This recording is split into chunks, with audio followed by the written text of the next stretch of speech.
टाळ्या आर्यन भोईरच्या गोलंदाजीसाठी झाल्या पाहिजे. धर्मवीर आनंद दिघे चषकाच्या इतिहासामध्ये पहिल्यांदाच असं घडलं असेल की एका खेळाडूने तब्बल एकाच ओव्हर मध्ये 5 विकेट घेण्याचा कारनामा केला. तो खेळाडू आहे मिस्टर आर्यन भोईर. वाटा बॉलिंग टीमची धावसंख्या 23 आकड्यावर.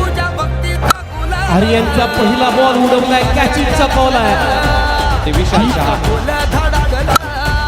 पहिला बॉल तसाच फटका मारण्याचा प्रयत्न, इथेही कॅचिंगचा बॉल आणि खूप उंच स्तरावरती गेलेला आहे.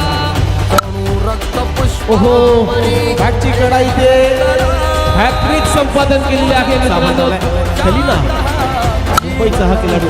ओहो, ऑन साइडला हुक दिलाय, इथेही चौथा विकेट. What a bowling. शेवटचे कॉल शिल्लक,